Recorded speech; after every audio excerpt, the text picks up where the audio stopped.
Assalaamu calaykum kusoo dhawaada channelka Somali Home. Sida ogtihiin maalimahan dambe social media waxaa qabsaday arooskii boqorada styleka iyo Haykal. Sida ogtihiin ama daawaday intaana video hor u galin labadan haddaad garanaynin waa lamaane caan ku ah xagga TikTok ah. Waxay mar walba soo duubaan video ku saabsan jaceylka. Mar walba waxay ka hadlaan noloshooda. Mar walba waxay naga waaniyaan jaceylka waqti dhumiska ah, jaceylka beenta ah. Sida ogtihiin dhalinyaro badan maanta waxay ku shaqeystaan been.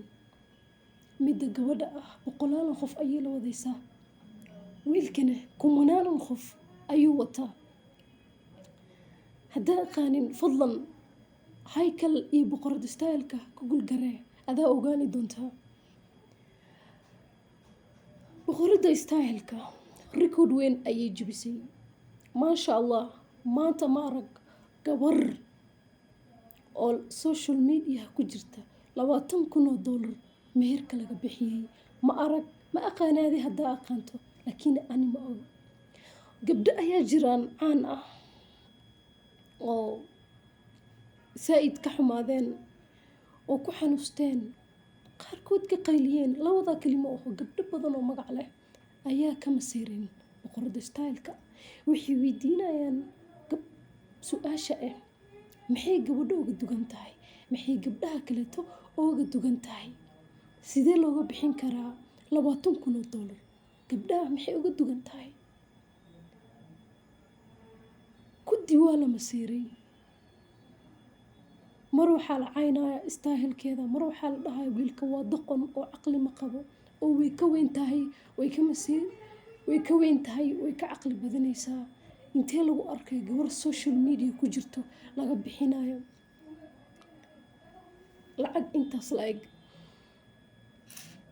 Dad badan aan aqaano ayaa ku xanuunsadeen. Qof walba wuxuu isweydiiyey sidee lacag noocaas ah looga bixin karaa. Midda kale waxay ku caayeen wiilkan gabadha wuu iska watay. Mar walba waxaa la arki jirnay isla joogaan. Muxuu lacagta noocaas uga bixinayo? Horta daawada waxaa ogaataa qof walba ra'yi asaga iska leeyahay, noloshiisa asaga iska leeyahay. Wuxuu rabo ayuu bixinayaa. Laga yaabo wiilkan inuu gabadhan ka helay deganaansho. Wuxuu maanta gabdhaha dhan oogala baxay. Wuxuu maanta uu dumarka dhan ugu jeclaaday. Wax kale ma oho. Waana ka hadlaya saaxiibtinimo ayuu ka hadlaya. Wuu shaqaystaa, wuu awoodaa. Maanta wax lama oho. 2 video ayuu ka hagaajiyaa. $20,000 ayaa sheegaysa. Wuu ku bixinayo intaas. Lacagtaas uu siinayo. Maxaa dadka uga guwanayaan? Maxaa keenaysaa in dumarka qaar ay soo qoraan su iskama haysanin uu meelaha ayuu ku watay lacag noocaas ah sidoo uga bixin karaa. Gabdhaha dadka qaar waxay dhahayeen way ka weyn tahay, way caqli siraysaa, way ka maskax weyn tahay. Lacagta noocaas maxay u qaadaysaa? Kuwa qaar hataa waxay dhaheen been waaye. Laga yaabo inuu shilin ka bixin ee iska daba ordayso. Sidee ku og tahay? Dad aad video ka daawato, dad aad shaashad ka daawato, maxaa ku ogeysiin noloshooda? Gabdhaha kama siirsan, gabdhaha oynayo, gabdhaha qaylinayo oo dhahayaan $20,000. Ma og tahay gabdho qaar jiraan boqolaalan kun laga bixiyo oona la hadlin social media la soo dhigin. Just because qof magac uu leeyahay intii laga bixiyay oo la soo saarayo oo la sheegayo adigan reaction ka sameynayso. Ma og tahay boqolaalan gabdha ayaa jiraan malaayuun laga bixiyo. Gabadhan wuu qalmataa. Quruxdeeda wakaa. Maasha Allah. Mar walba waa aragteen gabdhaha.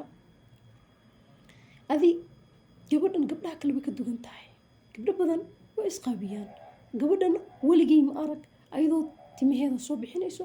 Waligay ma arag ayadoo jirkeeda isqaabinayso. Laga yaabo waxyaalo badan ayuu ku doodartay. Caqliga kaamirada off markay noqdo labadooda ayaa isla joogaan. Labadooda ayaa asxaab ah. Midda kaleeto gabdhaha ma siirayaan. raggan maanta ay la duwayaan oo habeen iyo maalin la joogaan ay video la sameynayaan yaa boqolkiiba boqol og inay maalimaha ka dambe ay sameyn doonaan sida Haykal u sameeyey. Rag badan ayaa ka horreeyeen, dad badan ayaa sameeyey oo lamaano maanta la yaqaano ah. Ilaa maantadan gabar la soo doontay, ilaa maantadan ma jirto. Qof walba gabadhii u sheekeynayaan, waqti dhumis, ciyaalnimo ayay ku wataan. Gabdhihii waqtiga ayay ku dhuminayaan. Daraaday ahayd, shalay ahayd markii Haykal iyo boqorada ay isbaranayeen. Maantana waa kaas ballantii uga baxay. Laakiin ragga kaleeto aaway, raggii kaleeto aaway. Maxaa khaldan? Maxaa keenaya inay ay dhahaan, ay ku soo qarsamaan, ay dhahaan Haykal doqon waay, waa laga caqli badiyey. Adimaan kaa aragno action ma samaysid. Gabadhana u sheekeynaysay waxaa la wadi intaasoo sana, waxaa la wadi bilooyin. Ilaa maantadan lagama arag adoo lug intaa dhaqaajisay, gabadhi intaa kula socotay, gabadhi intaa kula sheekeynaysay, gabadhi intaa kula waday, gabadhi ilaa intaa waqti ku siinaysay. Sheekadii dhan ilaa hadda aan soo gabagabeynin. Maxaa ku siinayaa inaa wiil kale mise nolol kale faraha la gasho? Gabdhaha maanta xiriirka leh, ninkan maanta aad la socoto, how sure are you? boqolkiiba 90 inuu ku rabo. Maxaa ku tusinayaa inuu ninkan maanta u been ku sheegaynin? Maxaa ku tusinayaa? Mise waa iskala socotaa oo adigana waqti dhaafis iyo waqti dhumis ayaa ku wadaa. Maanta jaceylka muxuu u batay been? Maanta jaceylka muxuu u batay sheeko? Maanta jaceyl muxuu u batay af Soomaali iyo wax walaaq? Weli ma arag dad social media ku jiro oo intay wax yar isla hadleen aqal galeen. Kuuma waa dad yar, war xitaa waa la xisaabin karaa. Inta kale waxay u badan yihiin waqti dhumis. Waqti ayay gabdhihii ka dhuminayaan. Haddaba daawaday, ma wax lagu farxaa dad intay xaaraantiis ka dhaafeen ay xalaasha galeen? Ma wax lagu xamtaa? Ma wax lagu xamtaa? Waxaa arkaysaa dad oo aad iyo aad dhahayso isku quruxsanaa, lamaanahan waa maasha Allah, dadkan waligii ma arag. Laakiin been ayay wadaan. Maalina waxaan arkay lamaana social media ma rabin inaan magacooda meeshan ka sheego, la dhahaayo maasha Allah, kuwan waa saan, kuwan waa kan, oo qof walba la dhahay ku dayda. Laakiin reality ay wado dhan wax iskaga jira ahayn. Asxaab soo wada shaqo gashay ay ahaan. Adigan i daawanaya, jaceylka maxaa ka fahamsan tahay?